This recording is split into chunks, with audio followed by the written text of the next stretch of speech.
দর্শক, এই মুহূর্তে আমরা আপনাদেরকে দেখানোর চেষ্টা করছিলাম যে ডিবি কার্যালয়ে যে তাকে কিন্তু গ্রেপ্তার করে কিন্তু ডিবিতে নিয়ে আসছে এবং তিনি এই মুহূর্তে আটক রয়েছেন এবং তার বিরুদ্ধে নানা ধরনের এলিগেশন এবং অভিযোগ রয়েছে। এবং যদি আমরা আপনাদেরকে এখান থেকে সরাসরি যুক্ত করছি এবং দেখানোর চেষ্টা করছিলাম, ডিবি কার্যালয়ে কিন্তু তার বিরুদ্ধে বেশ কিছু অভিযোগ এসেছে এবং বিভিন্ন গণমাধ্যমে তার বিরুদ্ধে কিন্তু নানা ধরনের অপ্রীতিকর অভিযোগ রয়েছে এবং অবৈধভাবে তার বিরুদ্ধে অনেক নানা ধরনের অভিযোগ রয়েছে। এবং তিনি কিন্তু তার কাছে যখন যে কোনোভাবে যদি কোনো কারণে তার এখানে কোনো গণমাধ্যম কর্মী তার এই বিষয়ে বক্তব্য নিতে গেলেও কিন্তু হেডলাইন হবে মুতার জায়গায় হাত। আরে ভাই অনেক কথা বলতেছেন,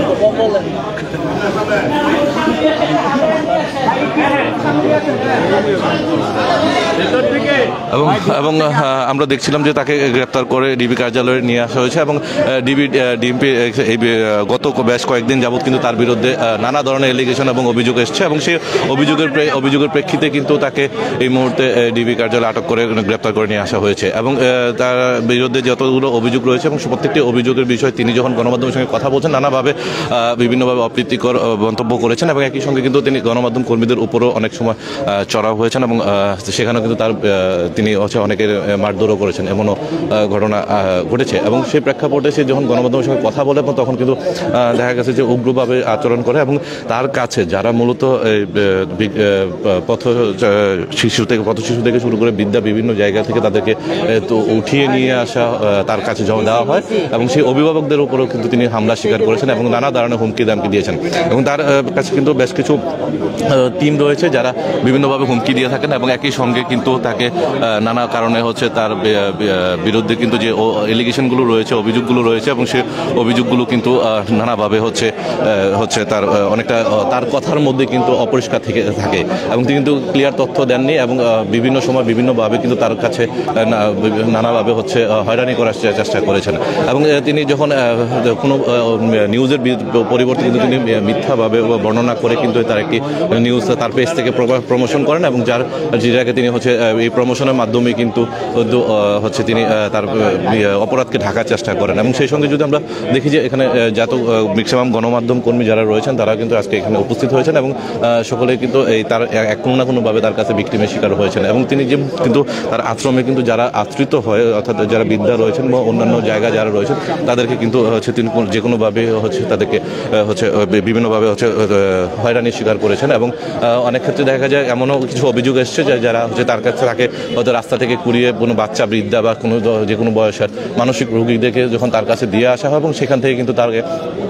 তাদেরকে 15 দিন থেকে 1 মাস কিংবা 2 মাসে রাখার পরে পরবর্তীতে অভিভাবকদের সাথে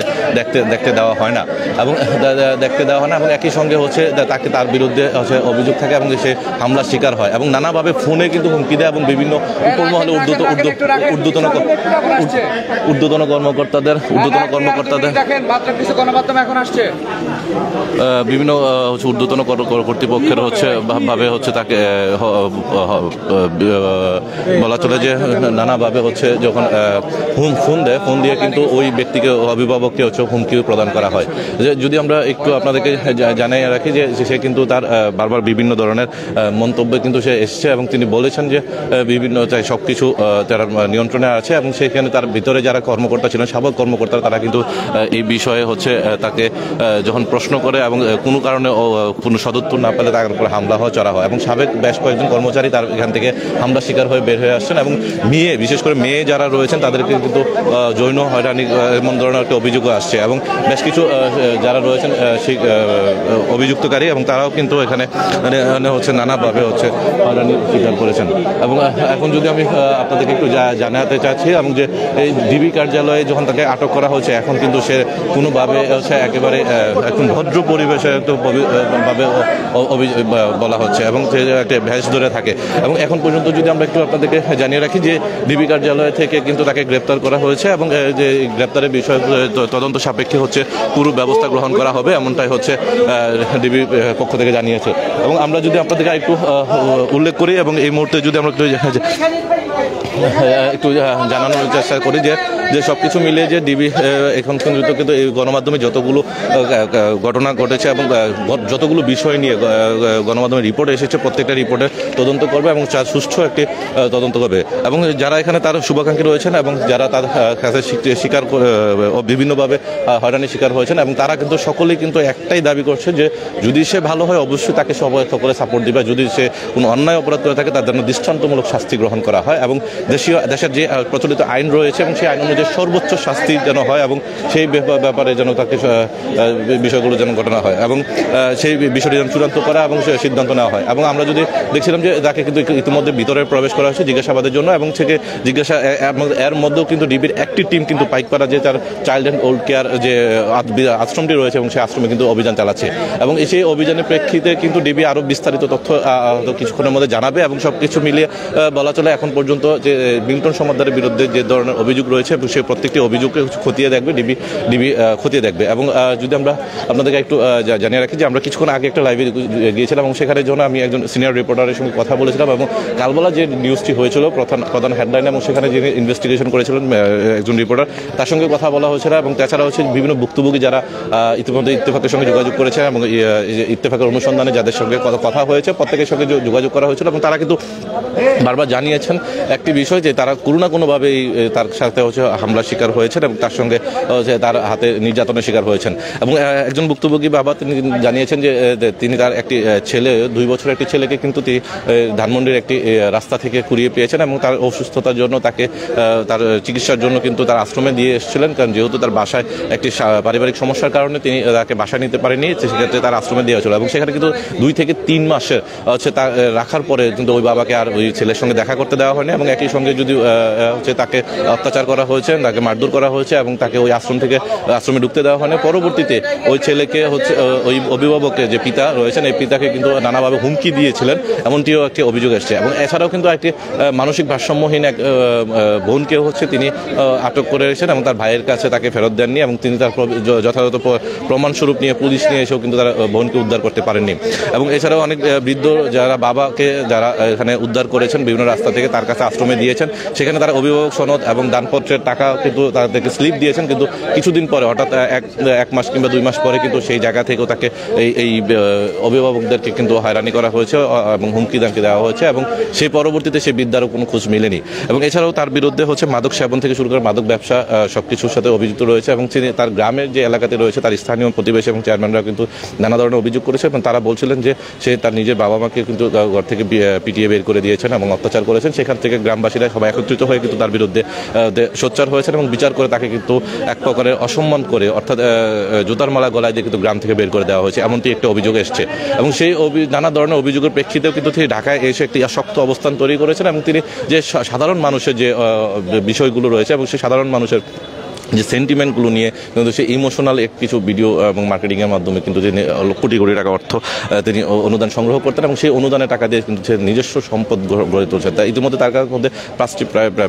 প্রাইভেট কার অর্থাৎ ব্যক্তিগত গাড়ি রয়েছে এবং এছাড়াও অ্যাম্বুলেন্স এবং বিভিন্ন ধরনের গাড়ি সরঞ্জাম এবং স্থায়ী ভবন থেকে শুরু করে অনেক ধরনের কিছু পেয়েছে। তবে তিনি আশ্রমের জায়গা থেকে সেটি নিজ সংগ্রহ করতেই পারেন এবং সেই জায়গা থেকে তিনি সেটিকে ডেভেলপমেন্ট উন্নয়নের জন্য সাধারণ মানুষের কল্যাণের জন্য তিনি কাজ করতেই পারেন। তবে প্রশ্ন হচ্ছে সেই অর্থটা সঠিকভাবে মূল্যায়ন করা হচ্ছে কিনা এবং যাদের জন্য সাধারণ মানুষ যে এই বৃদ্ধা শিশু বাচ্চা এবং অসুস্থ মানুষদের জন্য যে কল্যাণের জন্য যে অর্থটা দিয়ে থাকে সেটা আসলে তাদের কল্যাণে ব্যয় হচ্ছে নাকি তার ব্যক্তিগত কল্যাণের জন্য ব্যক্তিগত উন্নয়নের জন্য ব্যয় হচ্ছে, সেটা হচ্ছে প্রশ্ন দাঁড়িয়েছে। এবং একই সঙ্গে যদি আরেকটু জানিয়ে রাখি যারা এখানে তার কাছে এই আশ্রয়ের জন্য বিভিন্ন বৃদ্ধাকে এবং বিভিন্ন শিশু পথচারী থেকে রাস্তা থেকে কুড়িয়ে পাওয়া বেয়ারিশ যে ব্যক্তিদেরকে উদ্ধার করা হয় এবং সেই উদ্ধারের প্রেক্ষিতে যখন তাদেরকে সরিয়ে দেওয়া হয় এবং তার এখানে নিয়ে যাওয়া হয় এবং তাদেরকে চিকিৎসার জন্য তাদের অনুদান দেওয়া হয়, সেই বিষয়টি কিন্তু এখন পর্যন্ত সুরাহা না করেই কিন্তু তিনি কিন্তু সেই অর্থের কোনো বিশাল একটি গরমিল রেখেই কিন্তু তিনি তার এই সমাধান করেন। এবং এখন পর্যন্ত বলা চলে যে আমরা যে এই অবস্থায় হচ্ছে ডিবিতে কিন্তু তাকে নানা ধরনের অভিযোগের প্রেক্ষিতে কিন্তু ডিবি আজকে ছায়া তদন্ত করে এবং ছায়া তদন্তের কারণে কিছুটা যখন তার সততা মিলে তখনই কিন্তু ডিবি তাকে আটক করে এবং তার যে জায়গাটি রয়েছে পাইকপাড়া যে প্রধান আশ্রয় কেন্দ্রটি রয়েছে এবং সেখানে কিন্তু তার বিরুদ্ধে এলিগেশন হচ্ছে।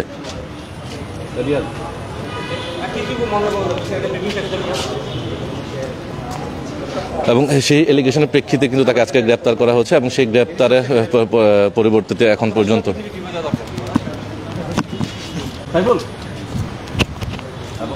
সেই প্রেক্ষিতে কিন্তু এখন পর্যন্ত তার বিরুদ্ধে তদন্ত চলছে এবং এই মুহূর্তে তদন্তের প্রেক্ষাপটে এই ডিবি কিন্তু তাকে আজকে আটক করে নিয়ে আসছে এবং পরবর্তীতে কিছুক্ষণের মধ্যে ডিবি প্রধান সেই আনুষ্ঠানিক একটি ব্রিফিং করবেন, গণমাধ্যমকে জানাবেন তার বিরুদ্ধে কী কী অভিযোগ এসছে এবং কী কী তদন্ত চলছে এ পর্যন্ত। এই ছিল আমার কাছে ডিবি কার্যালয় থেকে মিন্টু সমাদরকে গ্রেপ্তারের বিষয় সর্বশেষ তথ্য আপনাদের জানানোর চেষ্টা করছিলাম এবং সঠিক সুষ্ঠু তদন্তের মাধ্যমে সারা দেশব্যাপী আসলে এই বিষয়টি নিশ্চিত হতে পারবে মিন্টু সমাদর আসলে দোষ নেই না নির্দোষ, এবং সেই জন্য অপেক্ষায় থাকতে হবে এবং পরবর্তী তদন্ত সাপেক্ষে সেই বিষয়গুলো নিয়ে